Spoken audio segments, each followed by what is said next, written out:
नमस्कार दोस्तों, मैं हूं अरविंद चतुर्वेदी और आप देख रहे हैं इंडिया न्यूज। और मेरे साथ हैं राजा भैया, जिनकी राजनीति में बहुत लंबा अनुभव है। 7 बार विधायक रह चुके हैं, मंत्री रह चुके हैं। और मैं आपको बता दूं कि दोस्तों के दोस्त कहे जाते हैं राजा साहब। राजा साहब, पहले तो इंडिया न्यूज में आपका बहुत स्वागत है। बेटी में कुंडा में आपका स्वागत। धन्यवाद आपको। राजा साहब, मुझे ये बताइए कि मैं आपका स्पीच सुन रहा था जो आप पब्लिक के बीच में दे रहे थे। आप उसमें आपने एक शब्द कहा कि राजा के रूप में नहीं, जब आप नेता के रूप में पब्लिक के बीच में जाते हैं। किस स्पीच की बात कर रहे हैं? अभी हाल में, अभी कुछ दिन पहले जो आपने, जिसमें आपने कहा कि भाई जिसकी जो इच्छा हो वो जहां चाहे वहां वोट दे।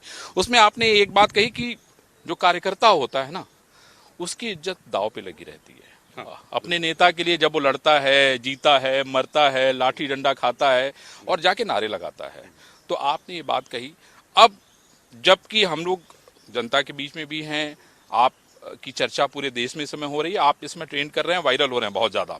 तो मेरा आपसे सवाल ये है कि अभी राजा साहब के मन में क्या चल रहा है, क्या हो रहा है, कार्यकर्ता क्या करें, क्योंकि बहुत सारी चीजें एक साथ हो रही हैं। देखिए, कई बार हम स्पष्ट कर चुके हैं और कार्यकर्ताओं के समर्थकों के मन में कोई भी संशय नहीं है। एकदम क्रिस्टल क्लियर पिक्चर है।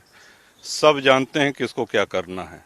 अपनी इच्छा से जहां चाहे वहां मतदान करें, ये हम कह चुके हैं।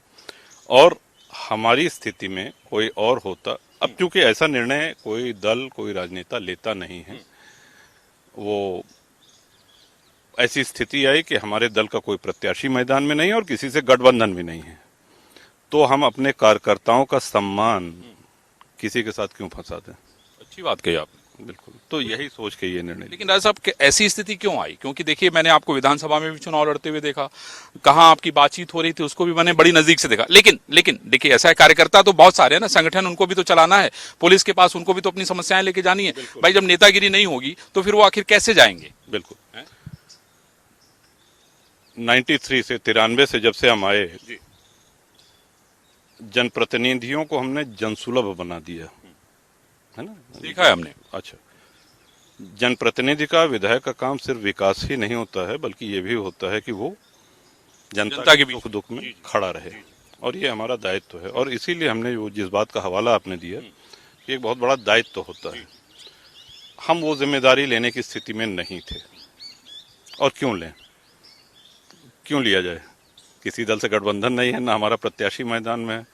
तो इसलिए अब सबसे बड़ी बात है कि हमारे लिए जो मैटर करता है वो हमारे समर्थकों की, कार्यकर्ताओं की खुशी, उनकी प्रसन्नता है। और इस निर्णय से हमारे सभी समर्थक परम प्रसन्न, और उनकी इज्जत तो हमेशा बरकरार रहेगी, उसमें कोई आंच डालने वाला नहीं है।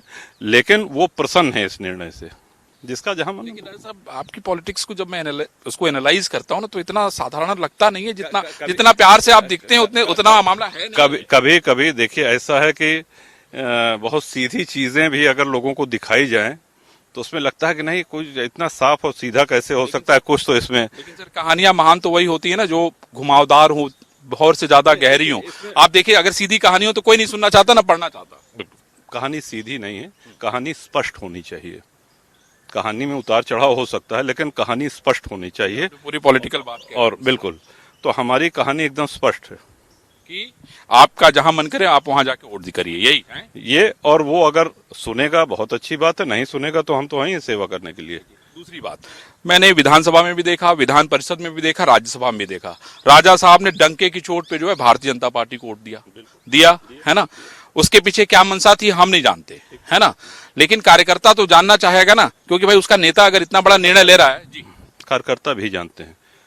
अभी किसी ने पूछा कि साहब, राज्यसभा में आपने वोट दिया तो लोकसभा में क्यों नहीं? तो राज्यसभा और लोकसभा का अंतर हमने उनको बताया। वो बता दिया तो देखिए, राजनीति बताइए, राजनीति में समझना वही है। अब आप जानबूझ के न समझना चाहें या सीधी, मैं राज्यसभा में समझ रहा हूँ। देखिए,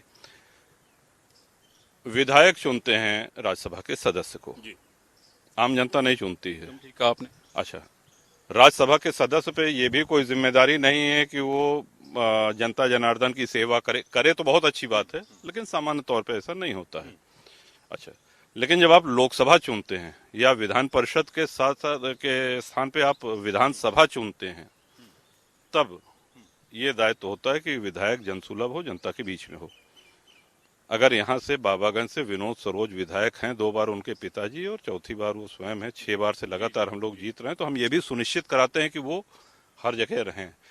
5वीं बार एमएलसी और 1 बार लोकसभा अक्षय प्रताप सिंह गोपाल जी हैं, तो हम ये सुनिश्चित कराते हैं कि जनता जनार्दन की सेवा और उनकी समस्या का निराकरण वो हमारी प्राथमिकता है। तो वो चीज है। राज्यसभा में ये दायित्व तो जनता से सीधे जुड़ाव कर नहीं होता है। लेकिन राजा साहब मैंने ये